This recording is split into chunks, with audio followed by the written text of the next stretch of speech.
On September 13, 2018, a pipeline crew in the Merrimack Valley in Massachusetts was hard at work replacing an aging cast iron natural gas line with a new polyethylene pipe.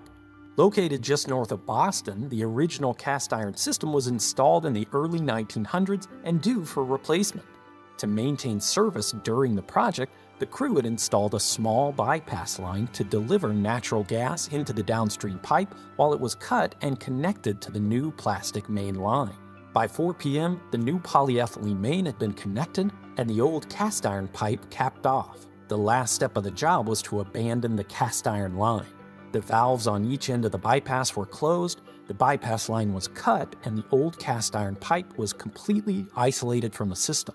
But it was immediately clear that something was wrong. Within minutes of closing those valves, the pressure readings on the new natural gas line spiked. One of the fittings on the new line blew off into a worker's hand, and as they were trying to plug the leak, the crew heard emergency sirens in the distance. They looked up and saw plumes of smoke rising above the horizon. By the end of the day, over 100 structures would be damaged by fire and explosion, several homes would be completely destroyed, 22 people, including 3 firefighters, would be injured, and 1 person would be dead in one of the worst natural gas disasters in American history. The NTSB did a detailed investigation of the event that lasted about a year. So let's talk about what actually happened and the ways this disaster changed pipeline engineering so that hopefully something like it never happens again. I'm Grady, and this is Practical Engineering. In today's episode, we're talking about the 2018 Merrimack Valley natural gas explosions.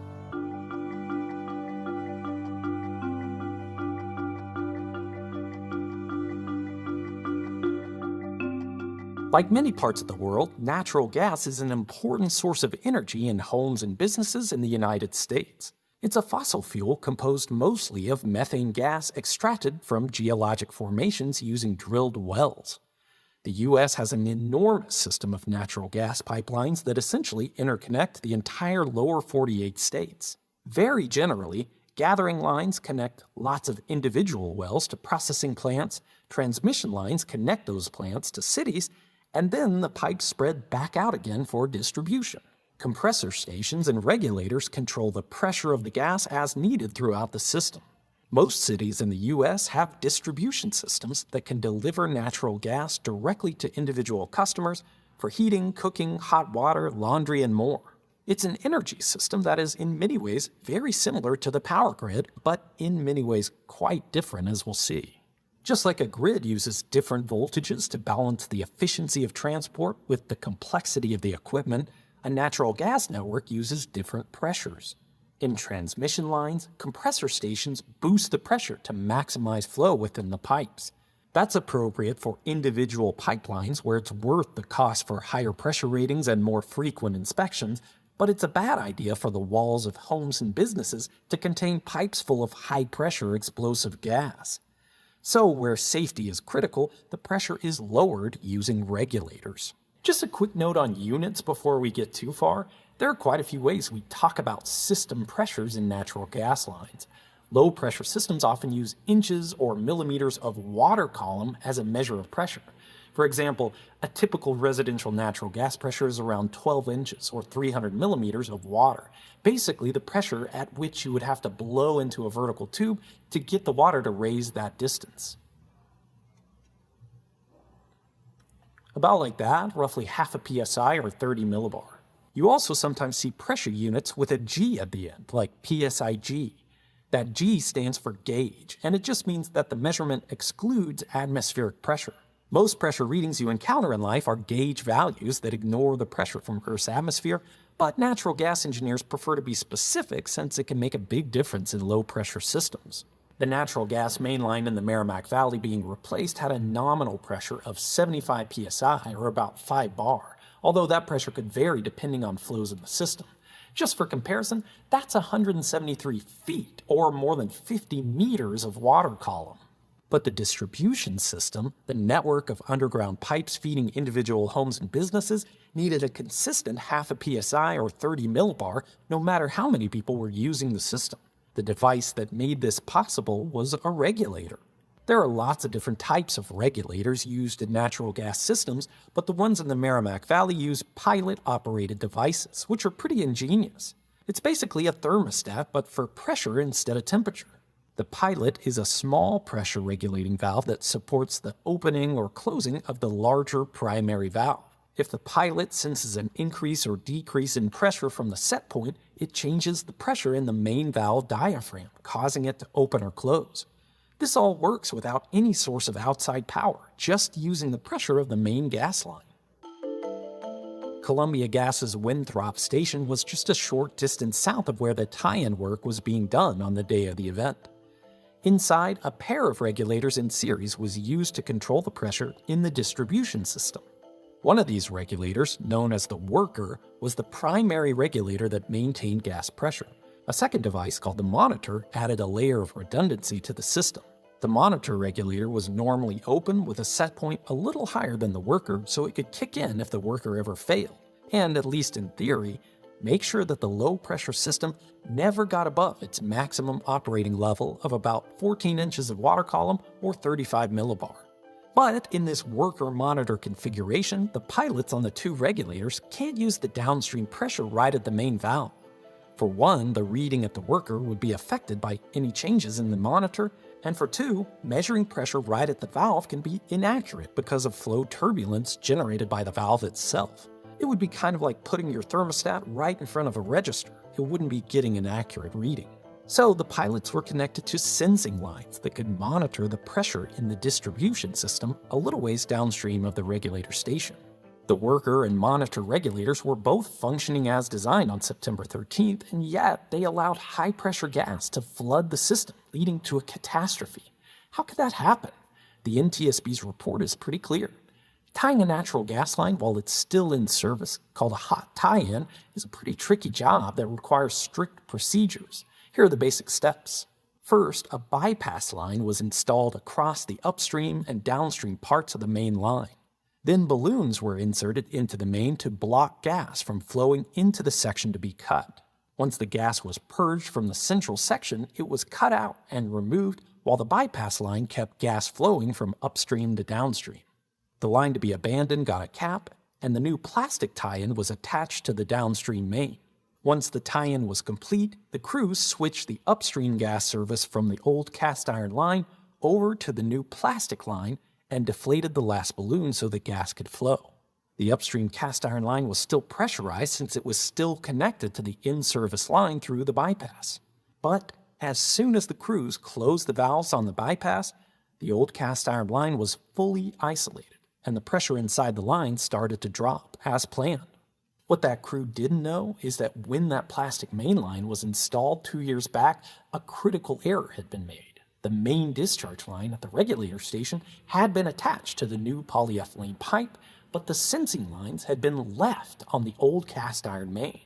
It hadn't been an issue for the previous 2 years since both lines were being used together, but this tie-in job was the first of the entire project that would abandon part of the original piping. Within minutes of isolating the old cast iron pipe, its pressure began to drop.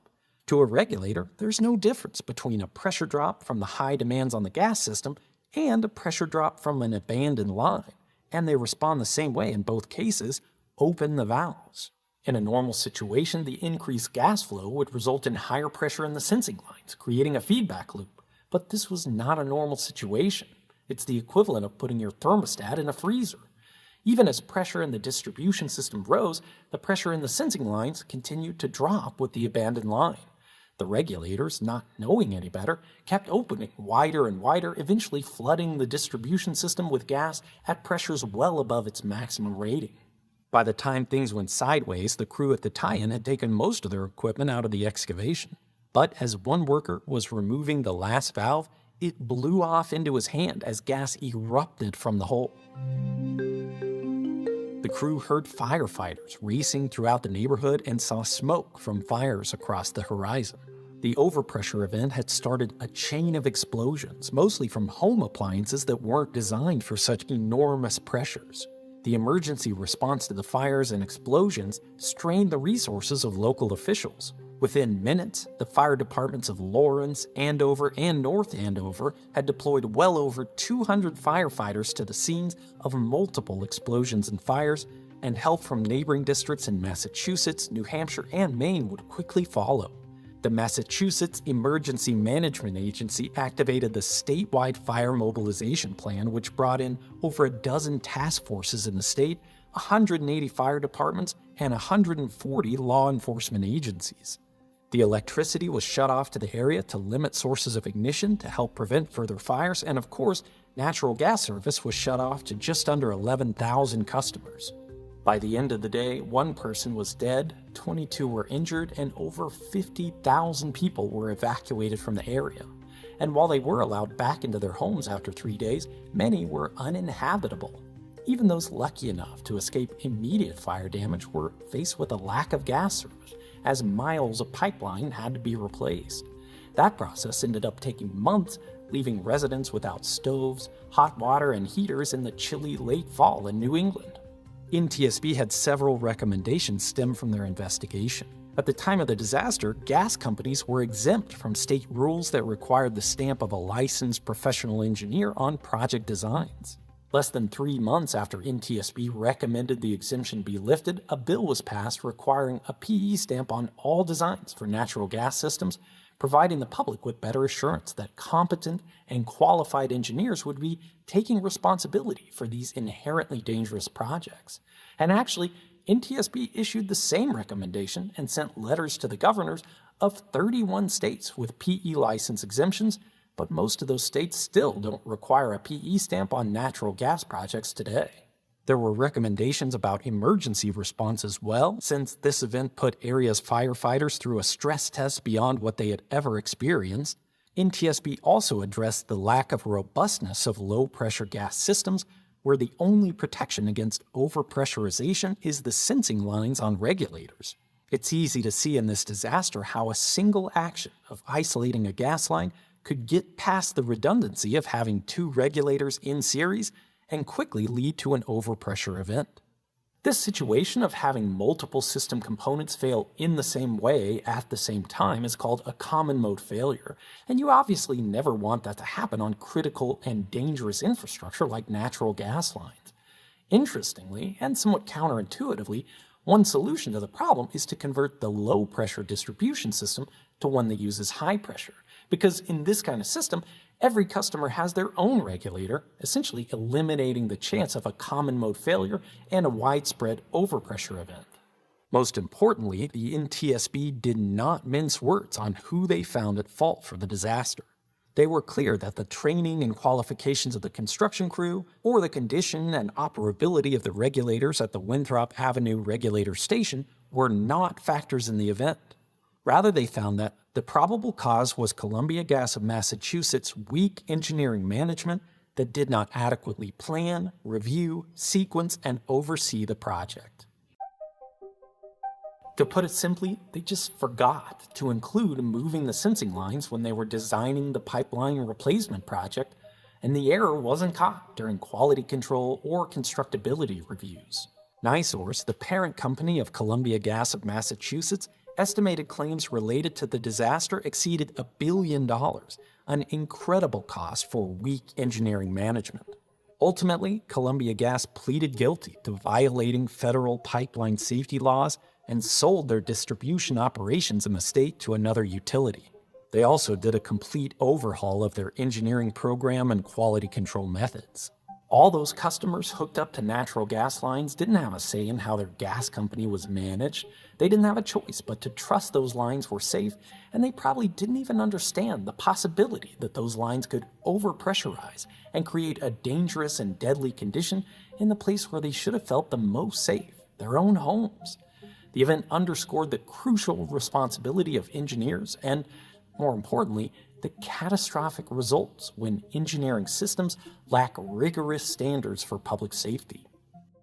Just like natural gas projects require strict oversight to protect the public, the same is true for aviation.